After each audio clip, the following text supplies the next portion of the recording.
kita menerjemahkan khawatir dengan cemas, gelisah, takut. Hal ini memang enteng untuk diucap, tetapi susah kalau diterima, kalau dialami.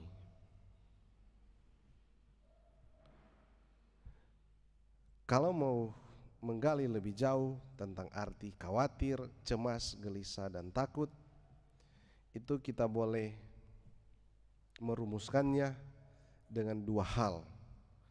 Yang pertama, khawatir, cemas, gelisah, takut karena sesuatu yang belum tercapai. Dia menginginkan sesuatu tetapi tidak tercapai, belum terwujud. Maka di situ dia cemas, dia gelisah, dia khawatir, dia takut.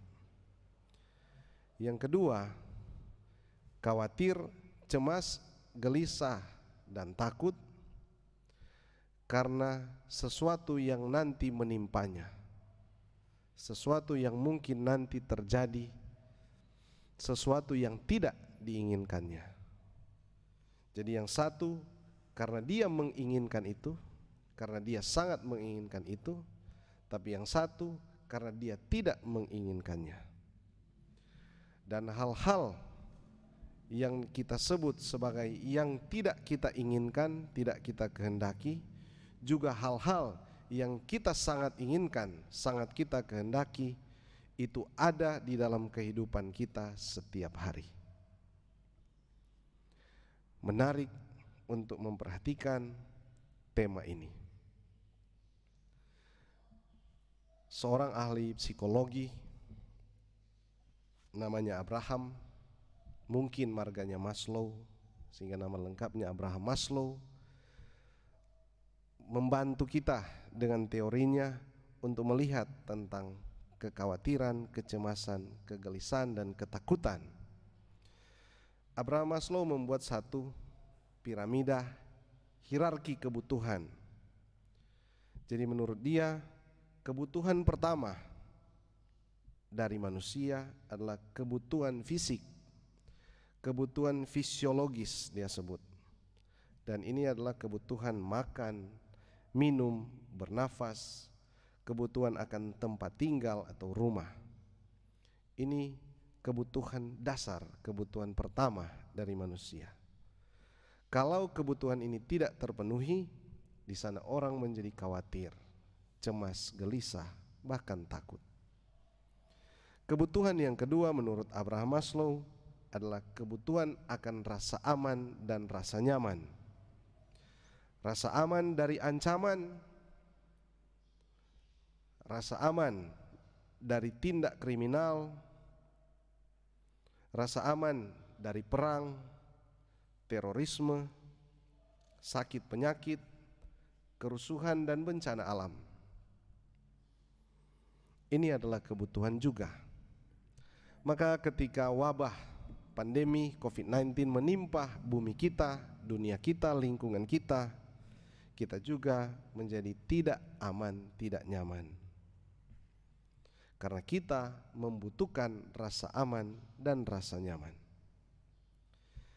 Pada poin ketiga, Abraham Maslow menyebut kebutuhan kita adalah kebutuhan akan kasih sayang. Setiap orang membutuhkan kasih sayang, yaitu kebutuhan cinta, kebutuhan rasa sayang, juga kebutuhan akan rasa memiliki dan dimiliki. Yang ini diwujudkan lewat hubungan pertemanan, persahabatan, dan hubungan keluarga. Jadi setiap kita membutuhkan rasa sayang, kasih sayang. Kita butuh untuk mempunyai rasa memiliki, tapi juga rasa bahwa kita dimiliki. Setiap orang membutuhkan itu. Yang keempat, bagi Abraham Maslow, kebutuhan manusia adalah kebutuhan akan penghargaan. Dan yang masuk dalam kategori ini adalah perhatian, rasa hormat, apresiasi, kompetensi, kemandirian, kepercayaan diri, prestasi, dan keyakinan. Jadi kita membutuhkan perhatian, kita membutuhkan rasa hormat, kita membutuhkan juga apresiasi, kita membutuhkan kompetensi, keahlian tertentu, kemandirian, prestasi, dan keyakinan. Dan bagi dia, kebutuhan tertinggi dari manusia adalah aktualisasi diri, yaitu kebutuhan untuk menunjukkan diri atau kebutuhan untuk tampil, mewujudkan apa yang sudah dia punya. Dia sudah punya makan dan minum, rumah tinggal, keamanan dan kenyamanan.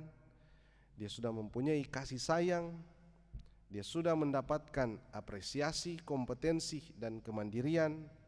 Maka pada titik tertinggi dia membutuhkan tempat untuk mengaktualisasikan dirinya, tempat untuk menunjukkan dirinya. Dan ini bagi Abraham Maslow adalah kebutuhan tertinggi dari manusia. Tapi orang beriman tidak boleh berhenti sampai di sana. Kebutuhan tertinggi orang beriman haruslah pengabdian kepada Allah, menjadi abdi Allah, menjadi abdi Tuhan.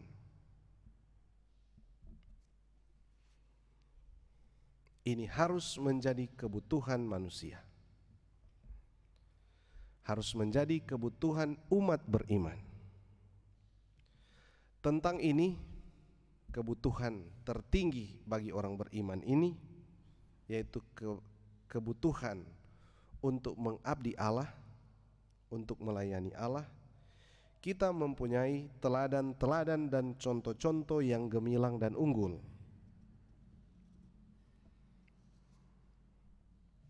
Pada bacaan pertama kita menemukan Nabi Yeremia. Nabi Yeremia menjadi alat Tuhan untuk mewartakan apa yang hendak Tuhan wartakan. Dan salah satu yang dilakukan Nabi Yeremia adalah menunjukkan dan membongkar kejahatan. Dan sebagaimana Nabi Yeremia itu, dan begitu juga sampai di zaman kita sekarang, seringkali orang yang menunjukkan dan membongkar yang salah, orang yang menunjukkan dan membongkar kejahatan, dia itu mudah ditentang dan dimusuhi. Nabi Yeremia mengalami juga yang demikian. Tapi demi Allah, ia tetap bersaksi. Sepanjang sejarah gereja kita, kita menemukan banyak sekali abdi Allah, bahkan banyak yang dimartir. Artinya banyak yang tertumpah darahnya sampai berhembus nafas terakhir demi pengabdian dan pelayanan kepada Allah. Ada yang diadu di gelanggang dengan singa atau binatang buas untuk menjadi tontonan masyarakat. Ada yang disalib, ada yang dirajam dengan batu, ada yang dibakar hidup-hidup. Semua itu kita boleh temukan di sepanjang perjalanan gereja, di sepanjang sejarah gereja kita. Dalam keadaan seperti itu, apakah mereka takut, cemas, dan gelisah? Tentu saja. Mereka adalah manusia yang sama seperti kita. Bisa cemas, bisa takut, bisa gelisah, bisa khawatir. Tapi sabda Allah termasuk dalam Injil hari ini yang kita baca dan mau kita renungkan sungguh menjadi kekuatan dan penghiburan abdi-abdi Allah itu. Apa yang Tuhan ucapkan, jangan takut pada mereka yang dapat membunuh tubuh tapi tidak berkuasa membunuh jiwa.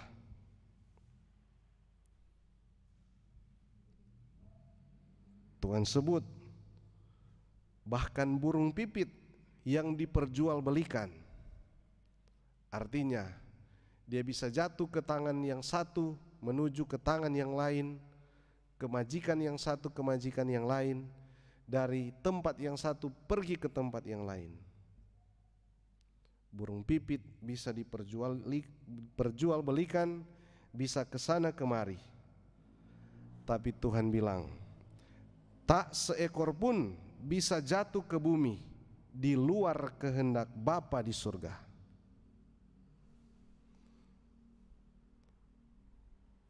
Biar burung pipit terombang-ambing, tidak tahu pergi ke siapa berikutnya, dibeli oleh siapa berikutnya. Tapi kalau Tuhan menghendaki supaya ia tidak mati, tidak jatuh ke bumi, itu tidak akan terjadi. Itu burung pipit, apalagi manusia yang diciptakan secitra dengannya. Kepada burung pipit saja dia menghendaki yang baik, apalagi kepada kita manusia. Santo pelindung kita, gereja kita, Santo Antonius dari Padua. Suatu waktu dia sedang duduk di depan meja di biaranya sambil membaca buku dan mungkin juga merenung-renung. Tiba-tiba duka yang besar, gelap, datang menghampiri, menutupi seluruh daerah di biaranya. 7 jenazah biarawan mati dimartir di medan pelayanan, dibawa ke hadapannya, ke hadapan Santo Antonius. Dia terpukul, dia sedih dan berduka. Antonius menangis dan meratap melihat martir-martir ini diletakkan di biaranya, di hadapannya. Dia merenung dan berdoa kepada Tuhan. Sesudah beberapa waktu dia berucap, mana mungkin mereka ini bersedia mati di lapangan, bersedia pergi melayani ke pelosok-pelosok, mewartakan Tuhan dengan resiko dan bahaya, sementara saya duduk saja di sini berdoa, merenung, membaca dan menulis, mempelajari kitab suci. Sejak saat itu ia memutuskan untuk tidak tinggal diam di biara, tapi pergi mengabdi Allah di medan yang berbahaya dan beresiko. Itulah Santo pelindung paroki kita, Santo pelindung gereja kita.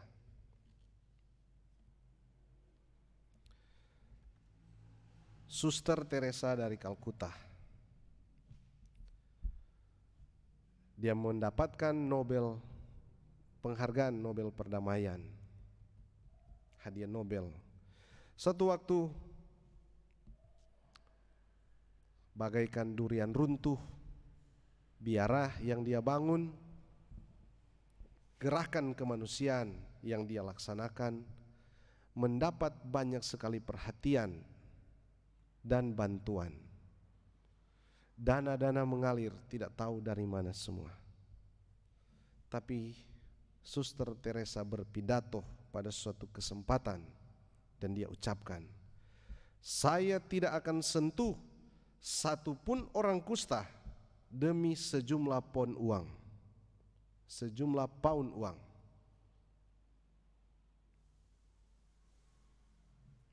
Saya tidak akan menyentuh mereka oleh karena tawaran uang dari Anda. Saya akan tetap dan terus menyentuh dan membasuh luka-luka mereka karena cinta dan pengabdian saya kepada Yesus.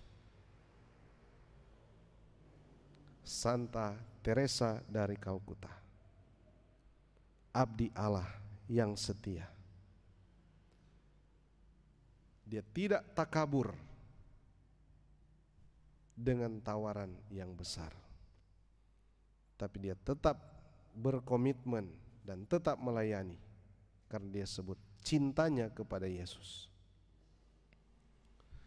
Sepeninggal Suster Teresa dari Kalkuta, biarah dan tarekat misionaris cinta kasih yang mengelola biara itu dengan berbagai gerakannya tetap lestari. Bahkan sampai ada orang Indonesia yang terpanggil untuk melakukan hal yang sama seperti Suster Teresa dari Kalkuta. Salah satu yang menggemparkan dunia maya, dunia kita, namanya Suster Lucy Agnes. Kalau kita buka referensi, cari sumbernya, kita akan tahu Suster Lucy Agnes adalah sepupu dari Bos Jarum, pengusaha kaya raya dan terkenal di Indonesia. Dan sebagaimana Bos Jarum itu adalah orang yang kaya raya, ternyata demikian juga ibu bapa dari Lucy Agnes. Mereka adalah orang yang sangat kaya raya. Lucy Agnes menamatkan S2-nya di Amerika. Tapi dia memutuskan untuk bergabung dengan misionaris cinta kasih yang didirikan oleh Santa Teresa dari Kalkuta. Maka dia meninggalkan kenyamanan rumahnya, kekayaan keluarganya. Dia memilih untuk melayani orang-orang terlantar di India, di Kalkuta. Menurut kesaksian beberapa temannya,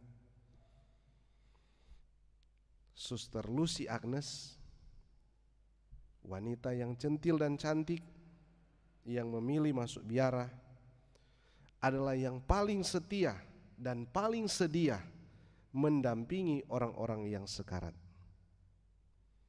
Wajar saja karena biara-biara dan rumah-rumah sakit yang mereka kelola itu menampung orang-orang yang nampaknya mau mati saja di jalan dan got-got di Kalkuta. Mereka membawa orang-orang ini untuk dirawat dan mendapatkan cinta lewat pelayanan mereka. Dia juga tanpa ragu dengan sabar dan penuh kasih mencabuti belatung-belatung dari luka membusuk di tubuh dan kepala pasien yang dibawa ke tempat mereka. Menurut pengakuan Suster Lucy Agnes, ia terpanggil ketika satu kali ia bersama keluarganya jalan-jalan di Hong Kong. Pada suatu kesempatan mereka melihat tunawisma di jalanan yang meringkuk, sakit dan kotor. Mengikuti nalurinya, Suster Lucy Agnes mengatakan bahwa awalnya dia menjauh, menghindar dari orang-orang tunawisma ini. Dia mau muntah rasanya mendekat kepada mereka. Tapi tiba-tiba seakan ada suara yang memanggilnya dan menariknya untuk kembali kepada orang-orang ini. Maka dia kembali dan berbalik. Ketika dia melihat mereka, dia sadar bahwa mereka membutuhkan perhatian. Mereka membutuhkan uluran tangan. Tuhan memanggil Suster Lucy Agnes untuk menjadi abdinya. Sekarang dia aktif sebagai suster yang melayani orang-orang terlantar dan miskin. Dia memilih menjadi abdi Allah. Dengan kesaksian-kesaksian, contoh-contoh dan teladan-teladan ini, sekarang kita mungkin berpikir, ternyata untuk mengabdi Allah kita harus masuk biara, harus jadi pastor, harus jadi suster, harus jadi bruder, harus jadi frater, harus lewat jalur khusus, jalan khusus. Tidak demikian.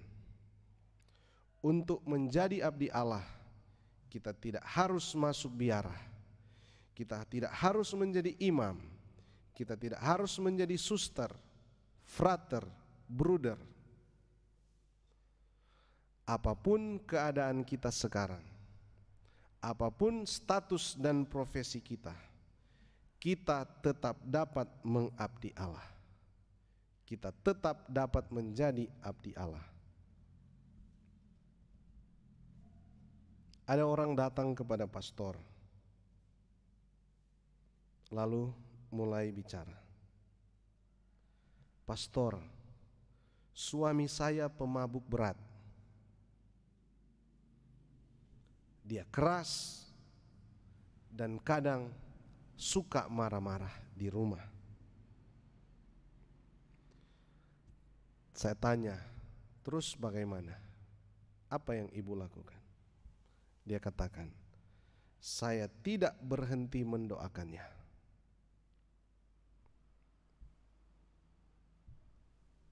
Pada waktu itu, ibu ini sedang menjadi abdi Allah.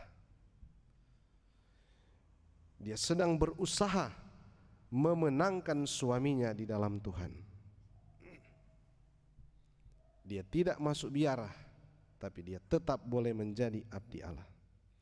Pastor, kami sekeluarga susah. Susah cari uang, susah kerja, apalagi di masa pandemi ini. Tapi biar bagaimanapun, yang penting anak saya mau sekolah. Kami akan tetap berusaha. Ibu dan bapak, dengan itu Anda sedang menjadi abdi Allah. Anda sedang melayani Allah melalui keluargamu, melalui anakmu. Pastor, papa saya sakit. Pastor, anak saya sakit. Pastor, kami susah.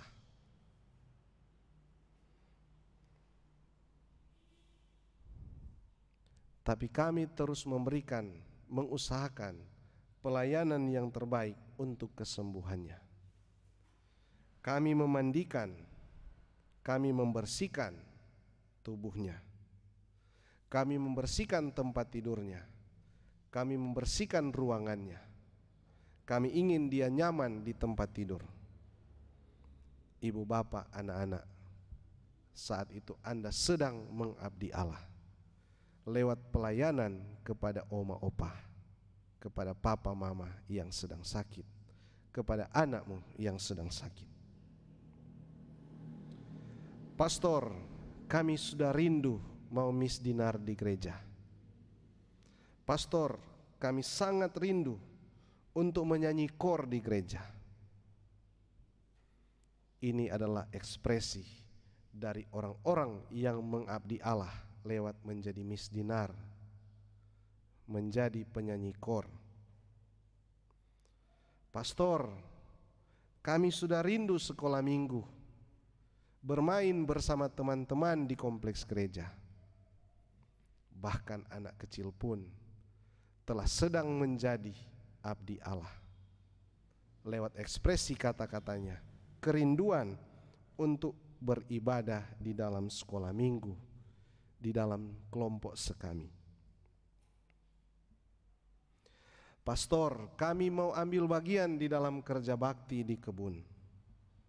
Anda sedang mengekspresikan diri sebagai orang yang mau mengabdi Allah lewat kerja bakti. Pastor, kami mau bawa bunga di gereja. Pastor, kami mau bagi-bagi sembako biar cuma sedikit-sedikit. Anda sedang mengabdi Allah lewat pengabdian kepada sesama.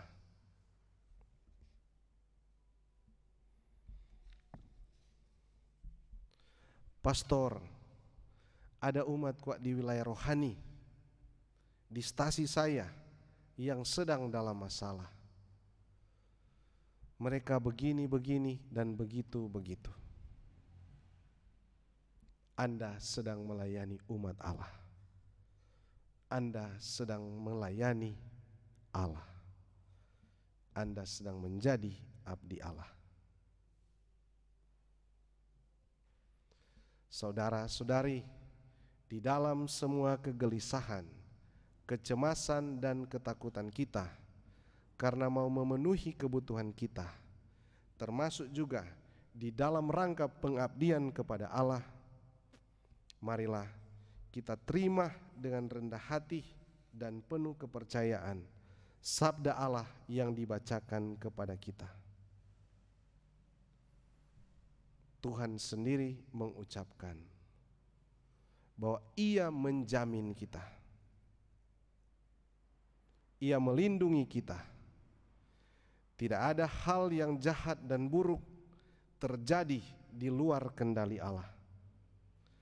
Bahkan kamu, rambut kepalamu pun semuanya telah terhitung. Sebab itu, janganlah kamu takut, karena kamu semua lebih berharga daripada banyak burung pipit.